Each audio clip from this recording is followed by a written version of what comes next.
So students, welcome to your chapter 3. Chapter 3 name is Fibers and Plastics. ठीक है बच्चों, chapter 3 में आपका स्वागत है। चैप्टर 3 का नाम है तंतु और प्लास्टिक। ठीक है, तो चलिए हम लोग स्टार्ट करते हैं। Let's start our chapter.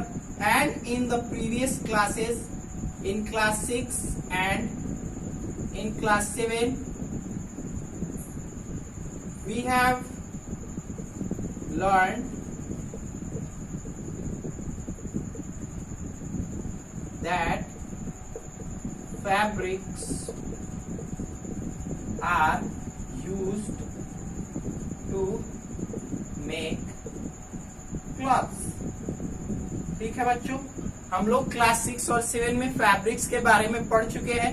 Fabrics mainly दो sources, plant and animal sources से प्राप्त होते हैं। प्लांट सोर्सेज से बनने वाले फाइबर्स के बारे में हम लोग क्लास 6 में एंड एनिमल सोर्सेज से बनने वाले फाइबर्स के बारे में हम लोग क्लास 7 में पढ़ चुके हैं। इस चैप्टर में हम लोग फाइबर्स में पढ़ेंगे सिंथेटिक फाइबर्स। सिंथेटिक फाइबर्स क्या होते हैं, कैसे बनते हैं, और हमारा पॉलीथीन और प्लास्टिक कैसे बनता है, वो कितने तरह का होता है, उनका इस्तेमाल क्या होता है। ठीक है, तो चलिए स्टार्ट करते हैं। ठीक है, सबसे पहली बात है हमारी कि सिंथेटिक फाइबर्स क्या होता है। What are synthetic fibres. ठीक है, सबसे पहले हमारे दिमाग में क्वेश्चन आता है, what are synthetic fibres. Synthetic fibres क्या होते हैं। Synthetic fibres are the fibres which are made in factories by the help of chemicals. ठीक है, केमिकल्स से बनाए जाते हैं। और कहाँ बनाए जाते हैं, इन फैक्ट्रीज, या कह सकते हैं कि लैबोरेटरी या लैब में, यानी जिनको लैब में तैयार करके फैक्ट्री में प्रोडक्शन किया जाता है, ऐसे फाइबर्स को हम लोग कहते हैं सिंथेटिक फाइबर्स। ठीक है, I hope that you have understood. So come to our next point. What is our next point, that is polymer. ठीक है, पॉलीमर क्या होते हैं, देखिए जब हम किसी केमिकल्स के छोटे छोटे एटम्स को, जो बहुत ही कॉम्प्लेक्स फॉर्म में होते हैं, एक साथ जोड़ करके उनसे एक फाइबर तैयार करते हैं, तो ऐसे कॉम्प्लेक्स एटम्स को ही कहते हैं हम लोग पॉलीमर्स। ठीक है, कॉम्प्लेक्स कंपाउंड्स के एटम्स को कहते हैं हम लोग पॉलीमर। ठीक है, the complex atoms of compound and elements are known as polymer. ठीक है, अब बात आ जाती है कि सिंथेटिक फाइबर्स कितने तरह के होते हैं। How many kinds of synthetic fibres, and there are 3 types of synthetic fibres. Okay, first is polyester, second is rayon and third is nylon. Okay, what is polyester? Polyester is semi-mix of a cotton. It is also known as terry cotton because it is used as instead of cotton. Okay. Second is rayon. Rayon is called semi-silk. Okay.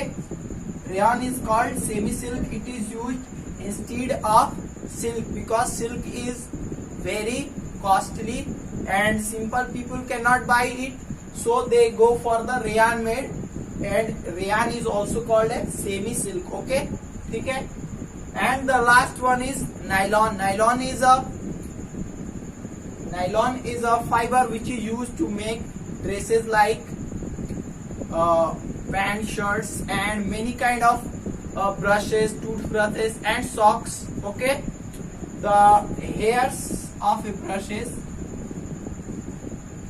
Are also made up of nylon. ठीक है, nylon का इस्तेमाल आपके toothbrush के hairs को बनाने में, पुराने जमाने में सॉक्स बनाने में भी किया जाता था। ठीक है, रेयॉन को हम लोग सेमी सिल्क यानी आधा रेशम भी कहते हैं, ये सस्ता रेशम होता है। ठीक है, और पॉलिस्टर को हम लोग टेरी कॉटन भी कहते हैं। इसको कॉटन या मिक्स कॉटन के रूप में हम लोग जानते हैं, जिसकी मार्केट में शर्ट्स आती है। ठीक है, अब इन सभी फाइबर्स के क्या फायदे हैं, क्या नुकसान है, ये भी हम लोग जान लेते हैं। जो हमारे ऐसे फाइबर्स होते हैं, सिंथेटिक फाइबर्स, वो बेसिकली बने होते हैं प्लास्टिक जैसे मटेरियल से, तो इसलिए इनमें आग पकड़ने की संभावना बहुत तेज होती है, इनमें तेजी से आग पकड़ सकती है। इसलिए कहा जाता है कि पॉलिस्टर या नायलॉन के कपड़े पहन के किचन में काम नहीं करना चाहिए, ठीक है, क्योंकि इनमें आग तेजी से पकड़ती है, प्लस ये शरीर के साथ चिपक भी सकते हैं, तो ये हमारे शरीर के लिए, हमारी बॉडी के लिए खतरा हो सकते हैं। लेकिन इनके कुछ फायदे भी हैं, ये बहुत ही सस्ते में मिल जाते हैं, इनको साफ करना इजी होता है, प्लस ये जल्दी खराब भी नहीं होते हैं और इनकी शाइन लंबे समय तक बनी होती है। अब हम लोग चलते हैं अपने नेक्स्ट टॉपिक की ओर, जो है हमारा प्लास्टिक। इस चैप्टर का सेकेंड टर्म है।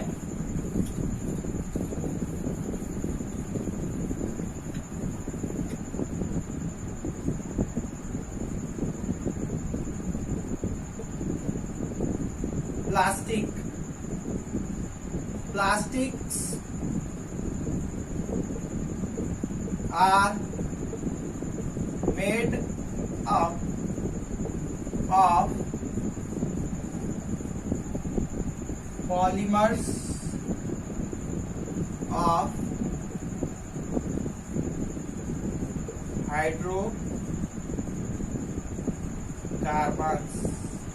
ओके, प्लास्टिक्स किससे बने होते हैं? प्लास्टिक हाइड्रोकार्बन के पॉलीमर से बने हुए होते हैं, ठीक है। Plastics are made up of polymers of hydrocarbons which we use them as various kinds of things as polythene, plastic toys,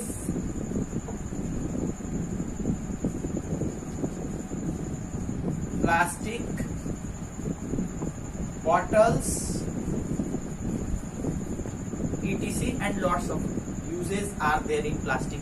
Plastic was mainly invented to reduce the uses of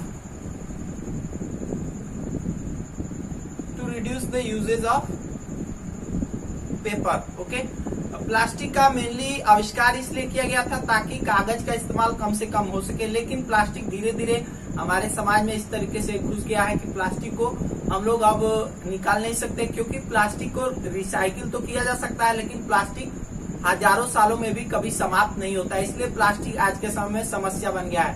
तो plastic का इस्तेमाल polythene के रूप में, यानी झिल्ली जिसको आप लोग कहते हैं, प्लास्टिक का इस्तेमाल खिलौनों के रूप में भी किया जाता है, प्लास्टिक का इस्तेमाल बॉटल्स, टॉयज और आपके घर के काफी सारे बर्तन और इलेक्ट्रिक आइटम्स बनाने में भी किया जाता है। अब जान लेते हैं हम लोग प्लास्टिक के कितने टाइप्स होते हैं। प्लास्टिक के मेनली 2 टाइप्स होते हैं, तो चलिए देख लेते हैं उनको भी, कौन कौन से प्लास्टिक के टाइप्स होते हैं।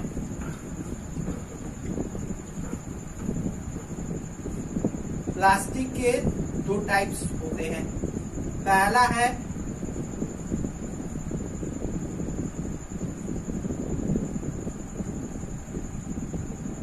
थर्मोप्लास्ट,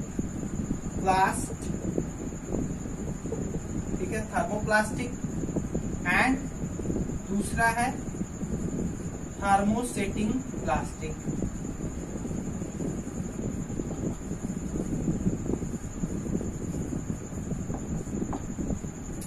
थर्मोप्लास्टिक होता है थोड़ा सा light wait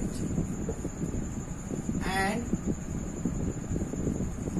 easily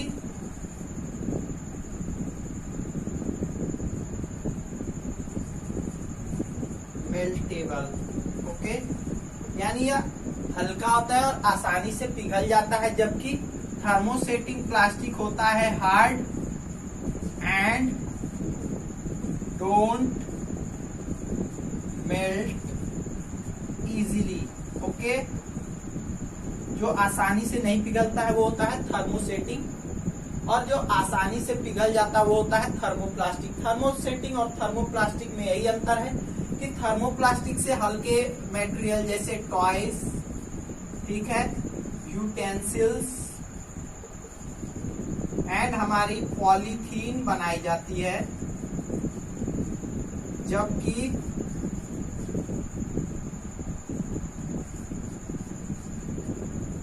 thermosetting plastic से हैंडल और इलेक्ट्रिक आइटम्स बनाए जाते हैं। ठीक है, इलेक्ट्रिक आइटम्स जैसे आपका शोल्डर हो गया, उसके हैंडल हो गए, आपका प्लायर्स हो गया, आपके वायर्स की कवरिंग हो गई, वो सब बनाई जाती है थर्मोसेटिंग प्लास्टिक से, क्योंकि वो इजिली पिघलता नहीं है। तो आप समझ चुके होंगे थर्मोप्लास्टिक और thermosetting plastic. So that's all for today. Like the video if you like the video and write down, click on the subscribe button to subscribe our channel. Thank you. Have a nice day.